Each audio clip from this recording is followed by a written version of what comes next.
शेतकरी बंधूंनो, विदर्भातील महत्त्वाचं पीक जे आर्थिकदृष्ट्या शेतकऱ्याला मजबूत करेल असं आहे संत्रा फळबाग. शेतकरी मित्रांनो, आता आपण आंबिया बहाराची तयारी करणार आहे. आधी जवळपास याचा आंबिया बहार घेऊन 1.5 महिना झालेला आहे. 1.5 महिन्यापासून हे पीक तानावर सोडलेलं आहे. त्यानंतर आता काय आहे, आपण याच्यावर जे अनावश्यक फांद्या होत्या, जसं की त्या ज्या मेलेल्या फांद्या म्हणतो आपण, त्या फांद्या शेतकऱ्यांनी या बऱ्यापैकी काढून टाकलेल्या आहेत. काढल्यानंतर एक फवारा घेतलेला आहे. ज्या काही जखमा झाल्या होत्या फांद्या काढताना, त्या जखमा भरून निघण्यासाठी किंवा जखमेचं नंतर फायटोप्थोरामध्ये रूपांतर न होण्यासाठी त्यांनी काय केले, बुरशीनाशकचा फवारा मारलेला आहे. आता पाणी येणाऱ्या 25 ते 30 डिसेंबर दरम्यान पिकाला पाणी सोडणार आहेत. तर पाणी सोडण्याच्या पूर्वी आपल्याला खताचं नियोजन करणं गरजेचं आहे. त्यामध्ये एनपीके मध्ये आपण जे चांगलं सांगतो ते 10-26 आहे. त्याच्यानंतर एनपीके लागू करणारे जे एनपीके कन्सोर्टी आहे, जे IPL बायोलॉजिकल कंपनीचं ग्रिफिन नावाने ते आपल्याला 100 ग्रॅम प्रति प्लॅंट या हिशोबाने घ्यायचं आहे. 10-26 आपल्याला 500 ते 700 ग्राम प्रति झाड या हिशोबाने घ्यायचं आहे. त्यासोबतच आपल्याला मायकोरायझा, जे की IPL बायोलॉजिकलचा लेक्सा नावाने येतं, तर ते आपल्याला 40 ते 45 ग्राम प्रति प्लॅंट या हिशोबाने घ्यायचं आहे. सोबत आपण थोडाफार मायक्रोन्यूट्रन टाकू शकतो. हे टाकल्यानंतर शेतकरी बंधूंनो पाणी द्यायचं.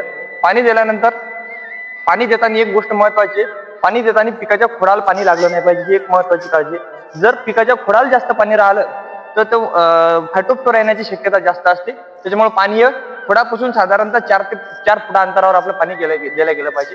तिथूनच आपण एक मोकळं पाटानं पाणी नाली पाडून आपण पाणी दिलं गेलं पाहिजे. त्याच्यानंतर पाणी दिल्यानंतर महत्वाचं असं आहे की जर समजा पाणी दिल्यानंतर बाग आपली फुटणं चालू झाली तर आपण एक स्प्रे घेणं गरजेचं आहे. त्यामध्ये आता स्प्रे कोणता घ्यायचा आपण सांगूच. त्याच्यानंतर जर बाग नाही फुटला तर आपण एक पुन्हा पाणी देणं हे गरजेचं आहे. त्याच्यानंतर समोर येणारे बरेच संकट आहे.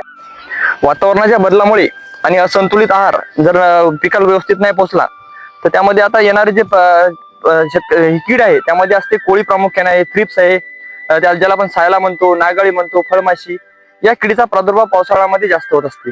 शेतकरी बंधूंनो, बुरशीजन्य आजार सुद्धा या पिकावर जास्त येतात. त्यामध्ये फायटोप्थोरा हे एक सर्वात मोठं आलेले संकट आहे. त्यामुळे देठ सुकी असू द्या, कॉकबंद असू द्या, फांदीमर असू द्या, ब्राऊन रॉट असू द्या, फळसड असू द्या, या गोष्टी शेतकऱ्याला बऱ्याच दिवसापासून संकटामध्ये नेत आहेत. शेतकरी बंधूंनो, या गोष्टीपासून वाचण्यासाठी आपण IPL बायोलॉजिकल कंपनीकडे 5% वाला ट्रायकोडर्मा आणि 5% वाला सुडोमोनस हे आपल्याला उपलब्ध आहे.